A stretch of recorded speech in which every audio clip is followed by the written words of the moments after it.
Alright, so I've got this idea to go on like a home goods store. And here I have picked my target, and here we have a picture of it. Now I've saved the picture, and I don't need to remove the background because it's already white.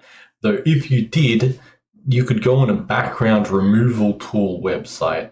Alright, so here we are using Comfy UI, which is kind of like a front end for AI models to run them locally. And I'm using Hunyuan 3D2, which allows us to take images and convert them to a 3D model. Now, to be honest, this is incredibly easy to 3D model, but just kind of for the fun of it, I want to run it through this. I'm just going to click run, and this is going to process and turn it into a 3D model. One important thing to know is that if you have a NVIDIA card, you use something called CUDA, and if you have an AMD card, you use ROCm. I recently got an AMD card, so I had to learn how to use ROCm. And if you kind of go through this wiki here, then we can find a lot of help for installing different stuff. And you have to do this through like a virtual environment. Well, you don't have to, but I've done it through a virtual environment personally. So if you look through all this along with the Comfy UI instructions, for example, and for example, you depending on the GPU you have, do all this, then should be all good.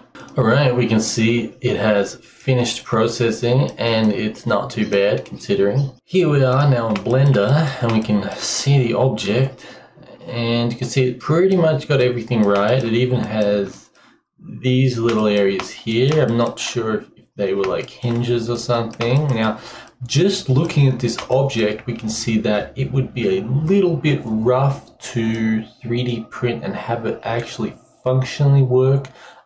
There are some ways, if we angle it, for example, it might work all right.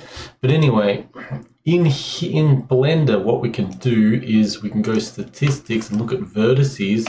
That's quite a lot of vertices. You can actually reduce or add vertices, and also if you go to sculpting, just say if we want to smooth that out, for example, go to smooth brush, we could just smooth that out like so, smooth that out, and it looks a little better.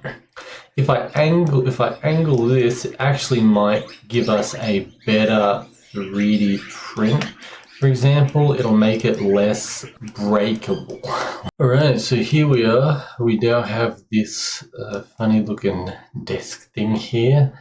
And this is a bit too big. It's about 20 centimeters. Usually in real life, it's probably like, what, half a meter, maybe 70 centimeters tall, something. It's pretty large, right? But I don't have a big enough printer to make it realistically, unless I want to split up into pieces. So what I'm going to do is I'm going to shrink it all the way down, and we're going to make it so I can just make a small version of it. Alright, so this is what I finally settled on. I think this should make a stable enough model, hopefully. Right, here we are. Now, of course, this is actually a tiny version of it, but the idea is there. If you replicated this and you 5x the size, 10x the size, or had one which is actually, I'm going to probably mess this up if I do it with one hand. Oh, jeez. Okay, no, that works. The idea is essentially there. Now, this is really not much of a 3D print friendly shape, but it does work. As we can see, we could stand it up, and we could probably put my screwdriver on top of it if it was maybe a little bit bigger. But otherwise, I mean, if you 10x the size of this thing and you made it like what it actually is normally, chances are this would be thick enough to handle it, right? And the fact that I printed it on like sideways makes it so it's not just gonna snap. If I'm applying more pressure than I should, and it's bending, which is actually really, really good, right? But anyway, there's the end result. So, would you pirate a car?